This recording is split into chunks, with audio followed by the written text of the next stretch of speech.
My son's a college senior. I'm a bit cross with him right now, because he just asked me for money for a spring break trip to Hawaii with his friends, which kind of caught me off guard. Like I said, he's a good kid, and I want him to enjoy himself. But something about the way he asked rubbed me the wrong way. His mother's been struggling with her mental health lately, and it would have meant a lot to her to have him around. But I guess he's more preoccupied with getting wasted on a beach with his frat brothers. I can't even say I blame him for it. I was exactly the same when I was his age, and I see a lot of myself in that kid. The whole thing actually got me reminiscing about my own college days, and reminded me about something I haven't thought about in a very long time, which is the story I'm about to tell. Fun enough, my son is the one who introduced me to this page, so maybe he'll get a kick out of this if it gets read. I went to Wharton, class of '85, something I'm still damn proud of. It was, and still is, the most prestigious business school in the world, and I took that reputation seriously. I had my fun, but I also worked like hell. It was a different time back then. A lot of my classmates were crazy, like Wolf of Wall Street crazy, and I did my best to avoid getting swept up into that life. My junior year, though, I did something a little impulsive. I was dating a Puerto Rican girl named Maria Muniz, who I remember fondly. Sometimes I try to imagine how different my life would have been if I had chosen to take things further with various girlfriends I had, her being one of them. Instead of going home for spring break like I usually did, Maria convinced me to come home to Puerto Rico to meet her extended family. It was my first time on the island, and I was eager to impress her, so I agreed without hesitation. That being said, I was a nervous wreck. I didn't want to mess anything up, and Maria often joked about how open Puerto Rican families were, so I was aware that they already knew a lot about me.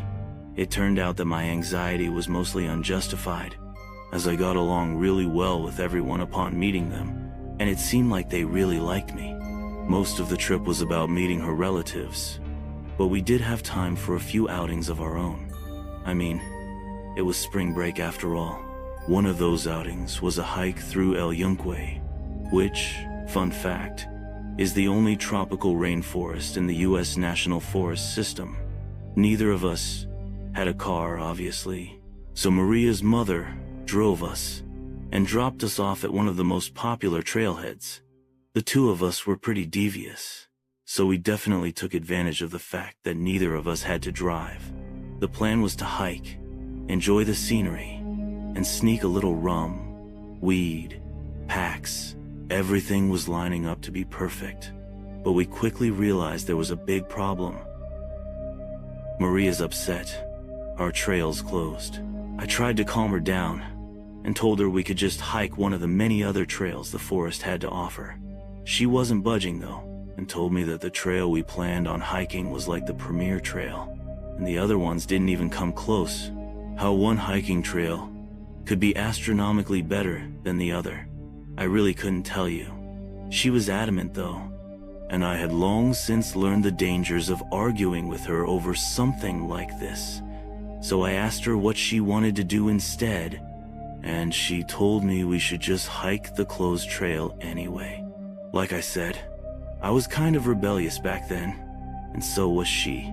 So when she proposed that idea, I was on board. We'd come all this way, and now some rule was going to stop us. No chance. She gave me a look, and that was all it took. We made sure there was no one around, slipped past the barriers, and started up the trail, laughing like a couple of idiots. At first, it was exactly what we wanted. Better even. It felt like we had the whole forest to ourselves, which was especially awesome given how popular this trail would have been otherwise. Imagine visiting a world-famous natural site, except you're the only one there. That kind of exclusivity is impossible to come by.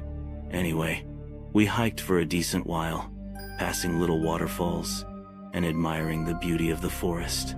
And yes, we were also drinking. Not excessively, but just enough to feel a good buzz. It was really fun, I have to be honest. But then, out of nowhere, Maria screamed and jumped back, almost knocking me over. That instantly put me on high alert. Although I didn't know what had scared her, I looked around frantically until I saw it.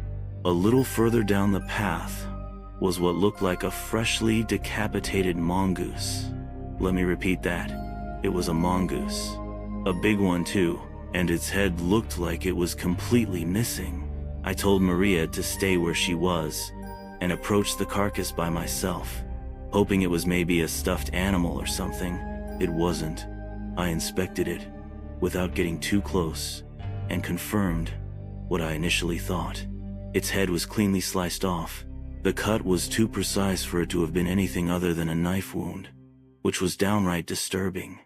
The worst part, though, was that the body hadn't started smelling yet, meaning it probably hadn't been there for very long. Maria was shaking. I was mostly shocked by it.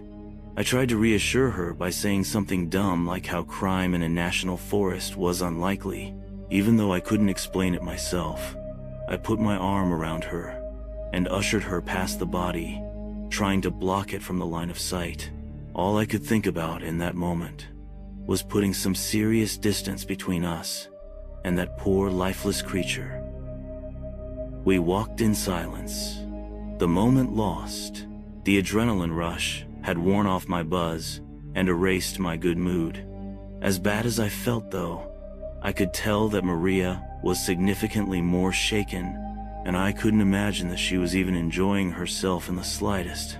She said that she wanted to stick to our original plan of hiking the whole trail to the other side, but it was obvious that she didn't want to be in that forest anymore, and I couldn't blame her. As we were walking, I couldn't help but rack my brain, trying to figure out what we had stumbled upon.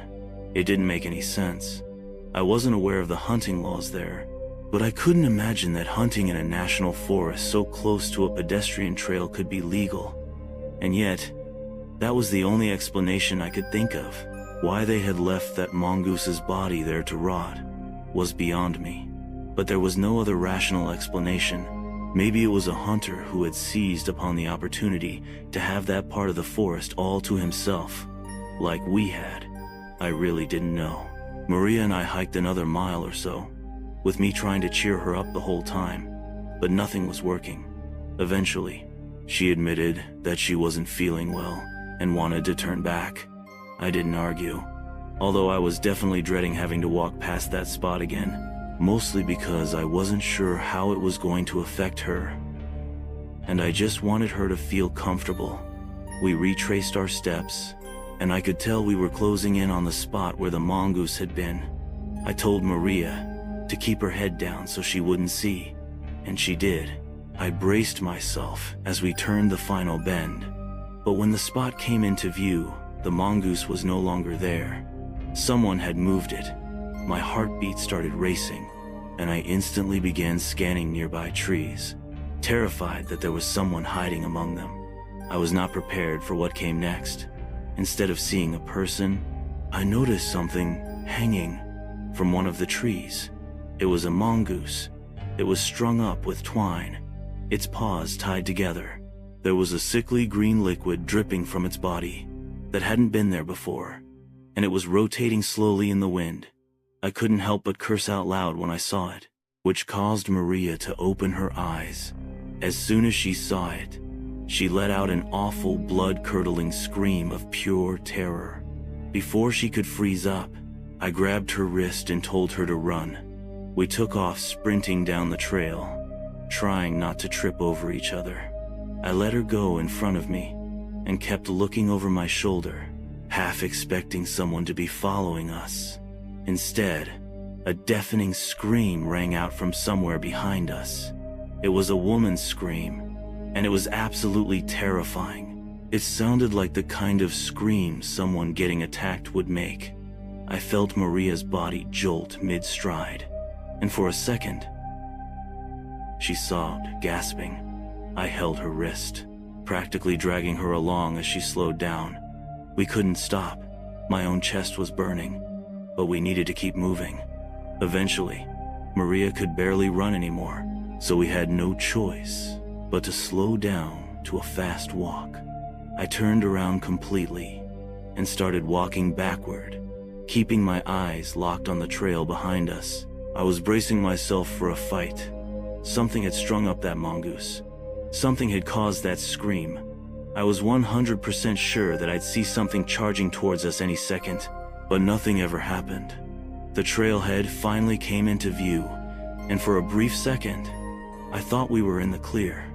But then I saw someone standing near the barricades, watching us. It was a park worker, with his arms crossed, clearly pissed off. As soon as we slipped past the barricades, he started yelling at us about breaking the rules and told us he was kicking us out and banning us for life. But then he got a good look at Maria, who at that point was both sobbing and physically exhausted. I told the guy everything, not leaving a single detail out. He took it really seriously. He told us we both needed to come with him. So we did. We were taken to a small ranger station near the parking lot, where a supervisor was waiting. I had to go through the story again. Then again, when they called the police, Maria didn't say a word. Eventually, her mother arrived, and we left, still shaking. I never heard anything about what the authorities found, or if they even bothered investigating. I'm sure Maria's family might have heard something, but we broke up the following summer, and we fell out of contact after that. So I really wouldn't know. I haven't thought about this experience in a long time, but it's still just as unsettling as it was all those years ago. I think the worst part about the whole thing was that scream, because we never saw anyone else on that trail, and I have no idea who it belonged to.